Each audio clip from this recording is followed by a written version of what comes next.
رمضان مبارک میں کھانا پینا بند کر دیتے نہیں کرتے؟ جسمانی تقاضوں کی تکمیل بند کر دیتے نہیں کر دیتے؟ حالانکہ یہ حلال ہے.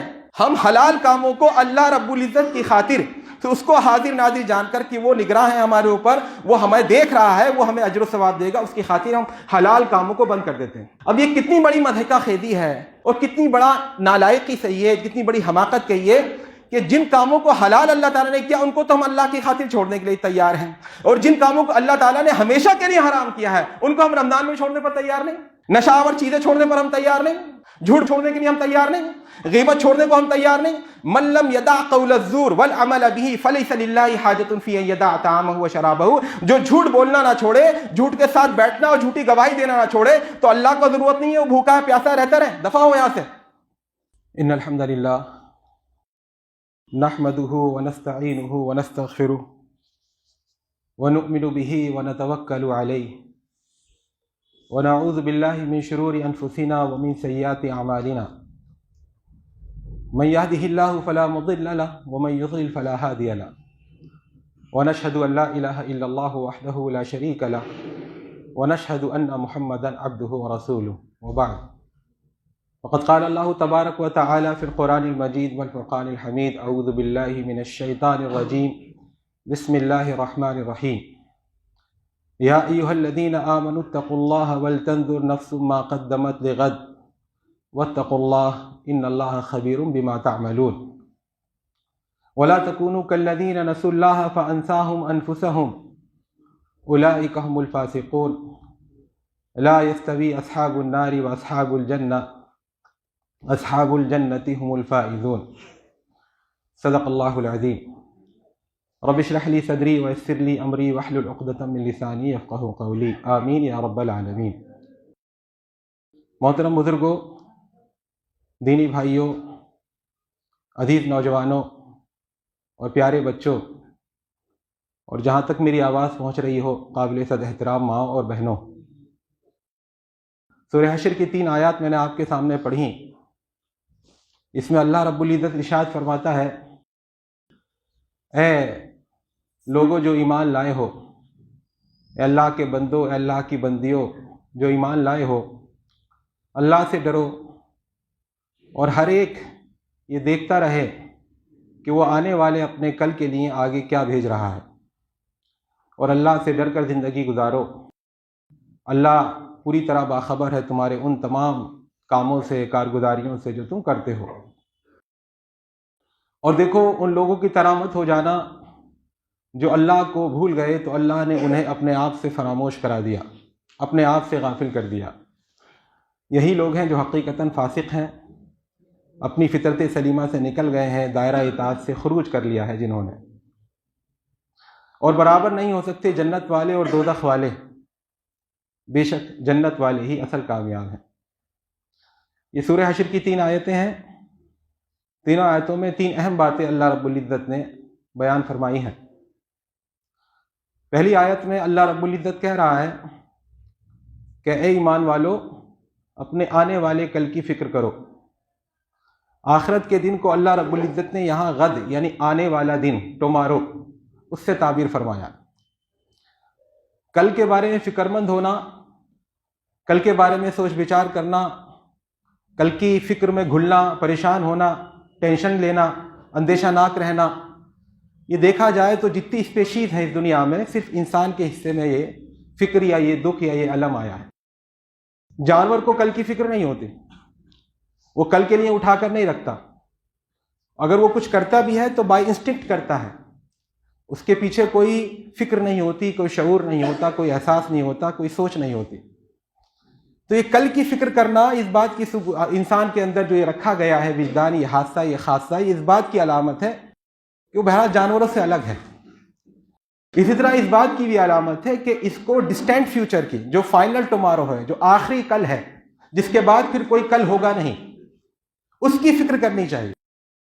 لیکن انسان کی نادانی ہے، کوتا علمی کی کہیے یا ظاہر فریبی کہیے یا دنیا پر فریفتہ ہو جانے کا بچکانا رجحان کہیے یا نقد ملنے والی چیز کی طرف اتاولے پن سے لپکنا کہیے. بہرحال وہ دنیا کے نفعوں، دنیا کے ضرروں، دنیا کے فائدوں، دنیا کے نقصانوں کی زیادہ فکر کرتا ہے. جو قریب والا کل ہے اس کی ٹینشن لیتا ہے. ابھی 2024 چل رہا ہے تو 25 میں کیا ہوگا؟ ابھی بچے چھوٹے ہیں، بڑے ہو جائیں گے، ان کے اسکول کالج کا کیسے نظم ہوگا؟ ابھی میں جوان ہوں، کل بوڑھا ہو جاؤں گا تو میری بڑھاپے میں کام آئے گا۔ ابھی میں صحت مند ہوں، کل میں بیمار ہو جاؤں گا تو میرا انشورنس ہونا چاہیے، ایسا ہو جائے گا تو ویسا ہو جائے گا۔ یہ انسان جو ہے دنیا کے جو قریبی نفع اور نقصانات ہیں ان کے بارے میں غلطہ پیچہ رہتا ہے، ان کے بارے میں پریشان رہتا ہے۔ جو آخری فکر ہونی چاہیے اس فائنل ڈے کی، جس میں ہر ایک کو اپنے رب کے حضور اکیلا کھڑا ہونا ہے، اور وہاں کوئی ترجمان نہیں ہوگا، کوئی میڈیٹر نہیں ہوگا، کوئی ٹرانسلیٹر نہیں ہوگا۔ وَأَمَّا مَنْ خَافَ مَقَامَ رَبِّهِ وَنَهَى النَّفْسَ عَنِ الْهَوَىٰ، تو جو اللہ کے حضور اکیلا کھڑے ہونے سے ڈرا اور اس نے اپنے آپ کو کنٹرول رکھا، اپنے نفسانی خواہشات پر کنٹرول رکھا، جنت اس کا ٹھکانہ ہوگی۔ ہم دیکھیں ولایت کے بہت سارے درجے بیان کیے جاتے ہیں۔ اللہ کا ولی کون ہے؟ اللہ کا مقرب کون ہے؟ حضرت مولانا علی میاں رحمۃ اللہ علیہ فرمایا کرتے تھے، آج کے زمانے میں اللہ کا ولی وہ شخص ہے جو یہ کہہ دے کہ میں مرنے کو تیار ہوں انسٹنٹلی۔ ابھی اگر میں نماز جمعے کا خطبہ دے رہا ہوں، آپ خطبہ سن رہے ہیں اور ہم اس بات کے لیے آمادہ اور تیار ہیں، اگر موت کا فرشتہ آ جائے تو ہم اس کی صدا پر لبیک کہنے کے لیے تیار ہیں، تو ہم اللہ کے ولی ہیں۔ ورنہ ایسی صورتحال ہے نہیں۔ الجھنیں پال رکھی ہیں، جھمیلے پال رکھے ہیں، نہ تمام منصوبے ہیں، ابھی یہ کرنا ہے، ابھی وہ کرنا ہے، ابھی مکان بنانا ہے، ابھی بچوں کو تعلیم دلانی ہے، ابھی ان کے ہاتھ پیلے ہوتے ہوئے دیکھنا ہے، ابھی ناتے اور نواسیوں اور پوتے اور پوتیوں کو دیکھنا ہے، ابھی بڑے ہو کر حج کرنا ہے، ابھی یہ کرنا ہے۔ بہت سارے ناتمام منصوبے ہیں جو انسان نے اپنے جھمیلے پال رکھے ہیں، اور جو آخری اصل جو ٹرائل ہے، اصل جو آزمائش ہے، اس سے وہ غافل ہے۔ تو وَلْتَنْظُرْ نَفْسٌ مَا قَدَّمَتْ لِغَدٍ، تو انسان دیکھتا رہے کہ اپنے کل کے لیے کیا ایڈوانس بھیج رہا ہے۔ تو جو رب کے حضور اکیلا کھڑے ہونے سے ڈرا اور نفس کو اس نے قابو میں رکھا، کنٹرول میں رکھا، فَإِنَّ الْجَنَّةَ هِيَ الْمَأْوَىٰ، جنت اس کا ٹھکانہ ہے۔ وَأَمَّا مَنْ طَغَىٰ، اور جو طاغوت بن کر جیا، مائی لائف مائی چوائس، میں جو چاہے کروں، میری آنکھیں میں جو چاہے فلمیں دیکھوں، میرے کان ہیں میں جو چاہے گانے سنوں، میری زبان ہے میں جس کی چاہے چغلی کروں، جس کی چاہے برائیاں کروں، جس کو چاہے گالیاں بکوں، جس کے بارے میں چاہے اناپ شناپ کروں، میرے پیر میں جائے چاہے جاؤں، جوا خانے کی طرف جاؤں، شراب خانے کی طرف جاؤں، میری مرضی۔ فرعون نے کہا تھا نا، انا ربکم الاعلی، میں سپریم لارڈ ہوں، تمہارا سب سے بڑا خدا ہوں۔ اس نے کیا دلیل پیش کی تھی؟ الیس لی ملک مصر، دیکھو میرے پاس مصر کی بادشاہت ہے کیا نہیں؟ وہذہ الانہار تجری من تحتی، اور یہ دریا میرے حکم سے چل رہے ہیں کہ نہیں چل؟ افلا تبصرون، دیکھو تو صحیح۔ فرعون کو کس بات کا غر رہا تھا؟ کہ پورے ملک مصر پہ اس کا توتی بول رہا تھا، اس کا ڈنکا پٹ رہا تھا۔ تو ہم بہرحال فرعون کی طرح تو نہیں، لیکن ہمارے پاس پورے علی گڑھ کی بادشاہت بھی نہیں، علی گڑھ کیا پورے ایک محلے کی بادشاہت بھی نہیں، لیکن جس قدر ہمارا رینج ہے ریلم کا، جتنا ہمارا ڈومیننس ہے، جو دائرہ ہے ہمارے اقتدار کا، وہاں پر ہمارے اندر بھی فرعون چھپا ہوا ہے۔ ہمارا اندر بھی نفس کہتا ہے الیس لی ملک ھذا البدن، کیا اس جسم کا میری بادشاہت نہیں ہے؟ میں جو چاہے کروں، میری آنکھیں میں جو چاہے دیکھوں، میرا منہ ہے جو چاہے میں کھاؤں، میں گٹکا کھاؤں، میں شراب پیوں، میں حرام چیزیں کھاؤں، میری مرضی۔ تو فرعونیت ایک مینٹلٹی کا نام ہے، ایک ذہنیت کا نام ہے، اور فرعون ہمارے اندر گھسا ہوا ہے۔ تو فَأَمَّا مَنْ طَغَىٰ، تو جو طاغوت بن کر جیا، سرکش بن کر جیا، اپنے آپ کو خدا بنا کر جیا، أَرَأَيْتَ مَنِ اتَّخَذَ إِلَٰهَهُ هَوَىٰ، جس نے اپنی خواہشات نفس کو ہی اپنا معبود بنا لیا، وَآثَرَ الْحَيَاةَ الدُّنْيَا، دنیا کی زندگی ہر چیز میں ترجیح دی، فَإِنَّ الْجَحِيمَ هِيَ الْمَأْوَىٰ، تو جہنم اس کا آخری ٹھکانہ ہوگا۔ تو پہلی آیت کریمہ میں اللہ رب العزت اس بنیادی حقیقت کی یاد دہانی ہمیں کرا رہا ہے، دیکھو تمہیں کل کی فکر ہوتی ہے نہیں؟ بڑھاپے کی فکر ہوتی ہے کہ نہیں؟ اپنے بچوں کے مستقبل کی فکر ہوتی ہے نہیں؟ ان کے کیریئر کی فکر ہوتی ہے؟ اس سے بڑے کیریئر کی فکر کرو، آخری فیوچر کی فکر کرو۔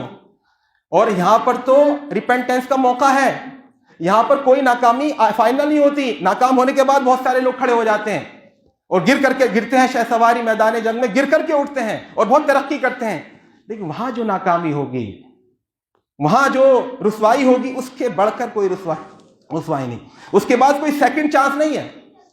بندہ کہے گا اللہ تعالیٰ مجھے ایک بار اور چانس دے دے بس، تو اللہ تعالیٰ کہے گا کلا انہا کلمۃ ہوا قائلھا، یہ سب بکواس ہے، اس کی بات کی کوئی عمل نہیں ہوگا، اس کی بات کی کوئی حیثیت نہیں ہے، کوئی اوچتیہ نہیں ہے۔ تو میرے بھائی اور دوستو، قرآن کریم میں پہلی بات یہ کی گئی کہ اپنے فائنل فیوچر کی فکر کریں۔ یہ دنیا کی رنگینیاں تمہیں اتنی غافل نہ کر دیں کہ تمہارا جو فائنل ایبورڈ ہے، جو لاسٹ ڈیسٹینیشن ہے، جو آخری منزل اور آخری ٹھکانہ ہے، اور جو لامتناہی ہے، ایٹرنل ہے، ایور لاسٹنگ ہے، کبھی نہ ختم ہونے والا ہے، اس کی فکر کرو، ورنہ دنیا کی عمل حیات دنیا، دنیا تو اچھی بری جیسی بھی ہے، اللہ تعالیٰ دے کر بھی آزماتا ہے، کم دے کر بھی آزماتا ہے، اور مختلف نوع آزمائشوں سے بھی آزماتا ہے۔ دوسری بات اللہ رب العزت نے فرمائی، اور ان لوگوں کی طرح مت ہو جاؤ جو اللہ کو بھول گئے تو اللہ نے انہیں اپنے آپ سے بھلوا دیا۔ یہاں پر جو ہم ڈیسائیڈ کر رہے ہیں قرآن میں اور جو ہم آبزرو کر رہے ہیں اپنی زندگی میں، دونوں میں کانٹرڈکشن نظر آ رہا ہے۔ اللہ تعالیٰ کہہ رہا ہے جو اللہ کو بھول جاتے ہیں وہ اپنے آپ کو بھی بھول جاتے ہیں، اپنے وجود سے بھی غافل ہو جاتے ہیں، اور اپنے تشخص کو بھی پامال کر دیتے ہیں۔ لیکن ہم دیکھتے ہیں جو اللہ سے جتنے زیادہ دور ہیں، آخرت سے جتنے زیادہ بے فکر ہیں، دین و ایمان سے جتنے بے بہرا ہیں اور کفار و مشرکین ہیں، وہ اتنے ہی زیادہ اپنے جسم کا بڑا خیال رکھتے ہیں، بلکہ اپنے آپ کا بہت خیال رکھتے ہیں۔ فلمی اداکاروں کو دیکھیں، فلمی اداکاراؤں کو دیکھیں، سیاست دانوں کو دیکھیں، کرکٹرز کو دیکھیں، کفار و مشرکون کو دیکھیں، ذرا سی بیماریوں کے لیے امریکہ اور یورپ کے دورے ہو رہے ہیں، 60-65 سال کی عمر ہے لیکن باڈی بلڈر بن کر گھوم رہے ہیں، اپنے آپ کو گڈ لکنگ بنائے ہوئے ہیں، مینج کیے ہوئے ہیں اپنی فٹنس کو۔ قرآن کہہ رہا ہے اللہ تعالیٰ انہیں اپنے آپ سے غافل کر دیتا ہے، لیکن ہم دیکھ رہے ہیں وہ غافل نہیں بلکہ اور زیادہ جاگرک ہیں، اور زیادہ ہیلتھ کانشیس ہیں۔ ایسا کیا ہے؟ تو دراصل میرے بھائیو، دوستوں اور بزرگوں، انسان جو وجود ہے، میرا اور آپ کا جو وجود ہے، یہ دو چیزوں سے جڑ کر بنا ہے۔ ایک ہے ہمارا جسم جو مٹی سے بنا ہے، انی خالق بشرا من طین، مٹی ہمارا ایلیمنٹ جو ہے، بیسک ایلیمنٹ وہ مٹی ہے۔ اس کے بعد فَإِذَا سَوَّيْتُهُ وَنَفَخْتُ فِيهِ مِن رُوحِي، پھر اس میں روح جو پھونکی گئی وہ ڈیوائن ہے، وہ ملکوتی ہے، وہ ایکسٹرا ٹیرسٹریل ہے، وہ مابعد طبیعاتی ہے، وہ اللہ رب العزت کی طرف سے ایک عطیہ اور نوازش ہے۔ تو یہ روح اور جسم دونوں کا مرکب بن کر انسان بنتا ہے۔ اس کے اندر روح ہوتی ہے، اس کے اندر جسم ہوتا ہے۔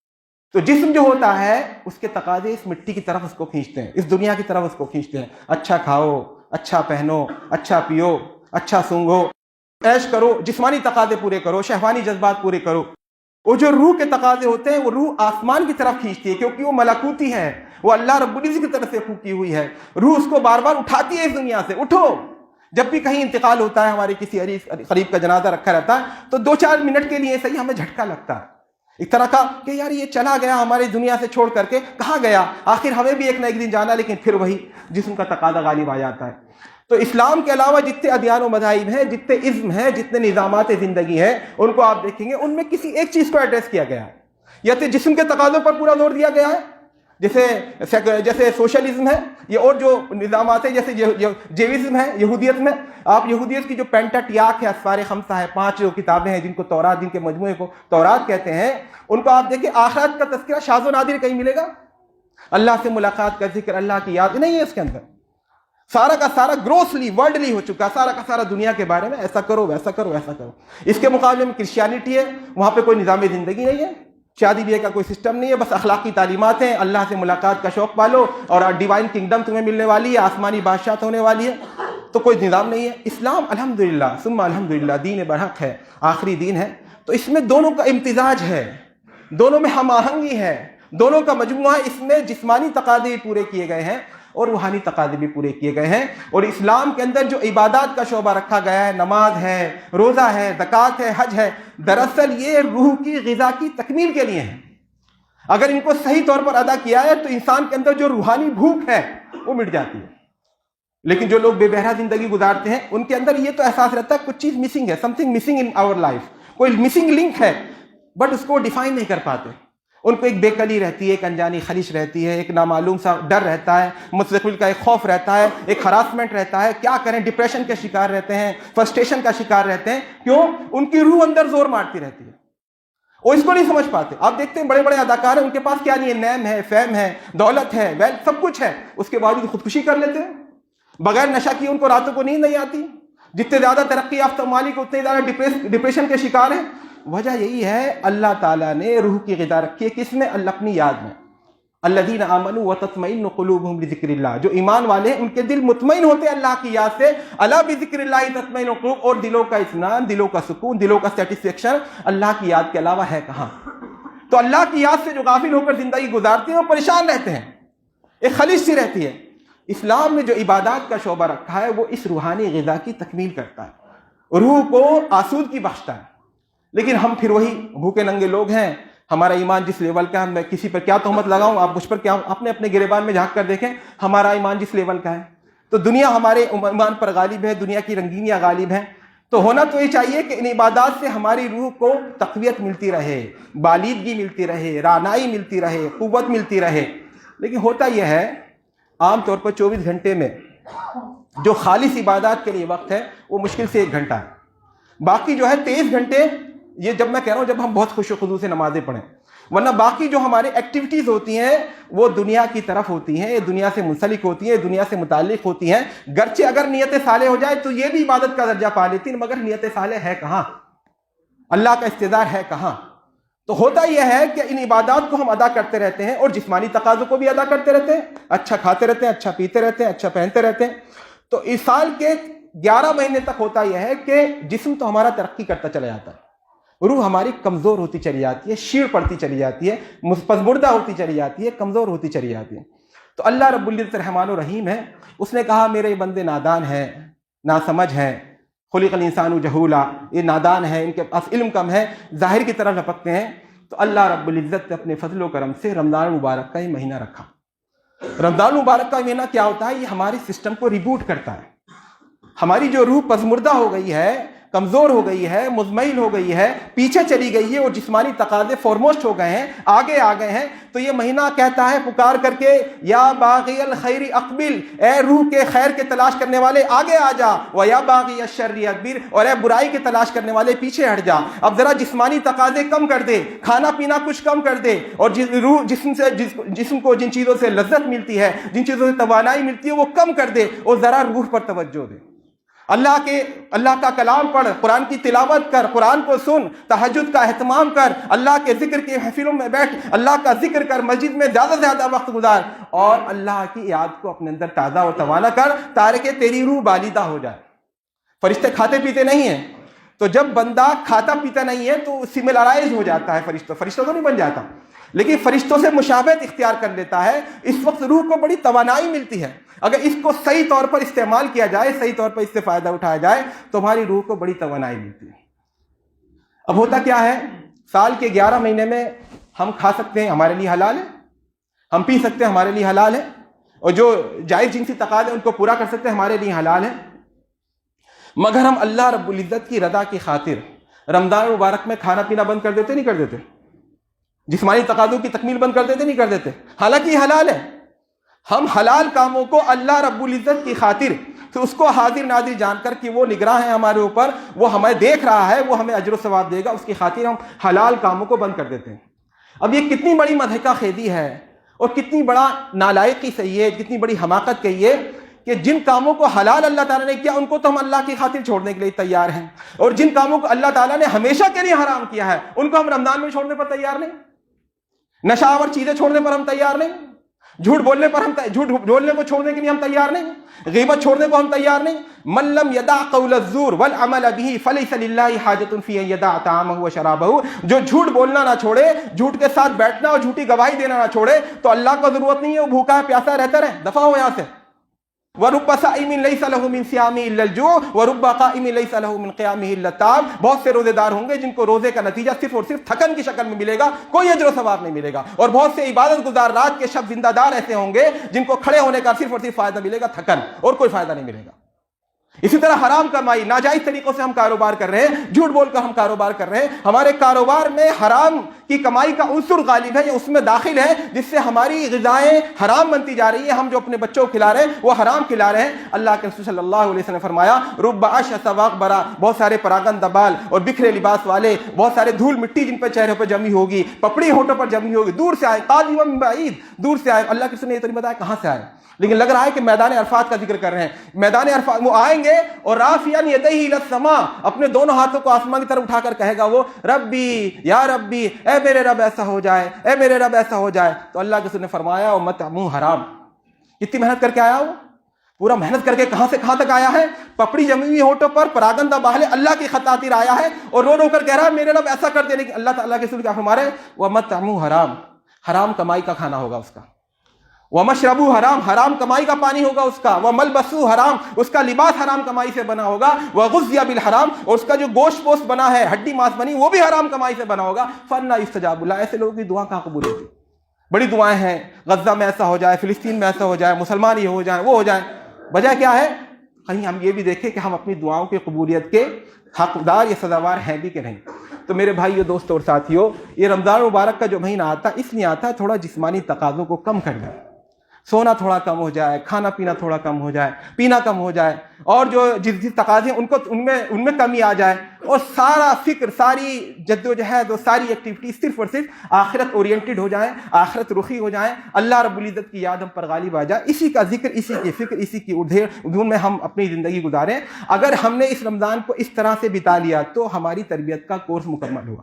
اور اگر ایسا ہوا کہ بھئی آیا گیا تو ہم نے سمجھا رمضان افطاری کا نام ہے، افطار کریں اچھی طرح اور سحری کریں، تو پھر رمضان کا جو مقصد ہے وہ حاصل نہیں ہوتا۔ تیسری آیت میں اللہ رب العزت نے ارشاد فرمائی کہ دیکھو، جنت والے اور دوزخ والے دونوں برابر نہیں ہو سکتے۔ جنت والے ہی حقیقتاً کامیاب ہیں۔ تم نے بہت سارے معیارات بنا رکھے ہیں، میں گڈ لکنگ ہو جاؤں، نوجوانوں میں ہے نا، میری بہت اچھی باڈی لینگویج ہو جائے، بہت اچھا میرا جسم دکھنے میں ہو جائے، میں گڈ لکنگ ہوں، بہت اسمارٹ دکھوں، جہاں جاؤں لوگ دیکھتے رہ جائیں، اور تھوڑا اور آگے چلتا ہے تو میں بہت زیادہ مالدار ہو جاؤں، میرے بہت زیادہ سرکاری جاب لگ جائے۔ یہ سب جائز ہے، لیکن یہ معیار کامیابی کا اور ناکامی کا نہیں ہے۔ اصل کامیابی اور ناکامی کا معیار کیا ہے؟ وہ آخرت میں جو جنت میں چلا گیا وہ حقیقتاً کامیاب ہے، اور جنت میں نہیں جا سکا، دنیا چاہے اس کی جتنی اچھی گزری ہو، وہ ناکام ہے۔ فَمَنْ زُحْزِحَ عَنِ النَّارِ وَأُدْخِلَ الْجَنَّةَ فَقَدْ فَازَ وَمَا الْحَيَاةُ الدُّنْيَا إِلَّا مَتَاعُ الْغُرُورِ۔ تو جو جہنم میں جاتے جاتے روک لیا گیا، ڈھکیل کر کے بچا لیا گیا، نہیں کوئی کام، سارے کام اس نے بس جانے کے کیے تھے، لیکن اللہ کا فضل و کرم ہوا، کچھ نیکیاں ایسی ہوئی کہ جاتے جاتے وہ نیکیاں آڑے آ گئیں، اس کو جنت میں لے آئیں اور جنت میں وہ داخل کر دیا گیا۔ فقد فاز، وہی حقیقتاً کامیاب ہے۔ وَمَا الْحَيَاةُ الدُّنْيَا إِلَّا مَتَاعُ الْغُرُورِ۔ ورنہ دنیا کی زندگی جو تمہارے اپنے کرائٹیریاز ہیں، جو پیمانے ہیں، جو ماپدنڈ ہیں، جو اونچ نیچ کے تمہارے جو تم نے ضابطے بنا رکھے ہیں، وہ اللہ کی نگاہ میں کوئی اہمیت نہیں رکھتے۔ اگر دنیا بے آسودگی کے ساتھ بھی گزری، تھوڑی پریشانی کے ساتھ بھی گزری، تھوڑے کیلیمٹیز اور تھوڑی ٹرائلز اور ٹرائبولیشن کے ساتھ بھی گزری، اگر اللہ کی رضا شامل حال ہے تو آخرت کی کامیابی شامل حال ہے، آخرت کی کامیابی مقدر ہے، تو ایسا شخص کامیاب۔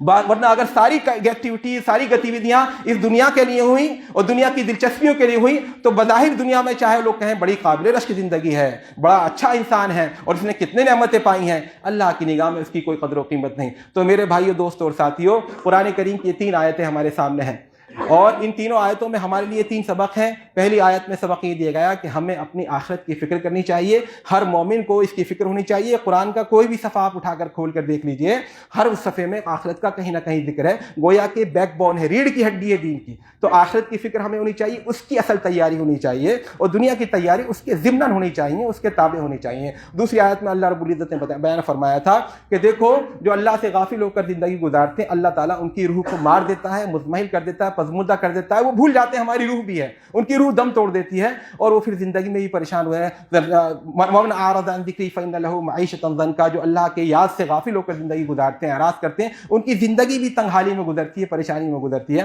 تو تم ان کی طرح مت ہو جانا، تم اپنی روح کو بھی آسودہ کرو، اپنے جسم کو بھی آسودہ کرو، اپنے جسم کے تقاضے بھی پورے کرو، اپنی روح کے مطالبات بھی پورے کرو، اور اسی لیے ماہ رمضان مبارک آیا ہے، تو اس سے پوری طرح فائدہ اٹھاؤ۔ اور آخری آیت میں اللہ رب العزت نے فرمایا، یہ ناکامی اور کامیابی کے تمہارے معیار ہیں، ان کو ریوائز کرو، ان پر نظر ثانی کرو، اور دوبارہ اپنا گول اور اپنا کرائٹیریا سیٹ کرو کہ ہم اگر آخرت میں کامیاب چھوٹ گئے تو ہم اللہ کی نگاہ میں کامیاب ہوں گے، ہمیشہ کے لیے کامیاب ہوں گے، اور اگر خدا نہ خواستہ وہاں ناکامی ہمارے مقدر ہوئی تو اس سے بڑھ کر کوئی ناکامی نہیں ہوگی۔ اللہ تعالیٰ سے دعا ہے ہمیں کہنے سننے زیادہ عمل کی توفیق دیں، ہمیں ان لوگوں میں سے بنائے جو اپنے جسمانی تقاضوں کو بھی پورا کرتے ہوں، روحانی تقاضوں کو بھی پورا کرتے ہوں، ہمیں ان لوگوں میں سے بنائے جو آخرت کی فکر رکھیں اور دنیا کی رنگینیاں ان کو آخرت سے اور اللہ کی یاد سے غافل نہ کرنا پائیں۔ اور اللہ تعالیٰ سے دعا کیجیے کہ اللہ تعالیٰ مجھے اور آپ کو، ہم تمام مسلمانوں کو اہل جنت میں بنائے، ان لوگوں میں سے بنائے جو اپنے اس کے فضل و کرم کی وجہ سے جنت میں داخلے کے مستحق ہوں۔ اقول قولی ھذا واستغفر اللہ لی ولکم ولسائر المسلمین فاستغفروہ انہ هو الغفور الرحیم۔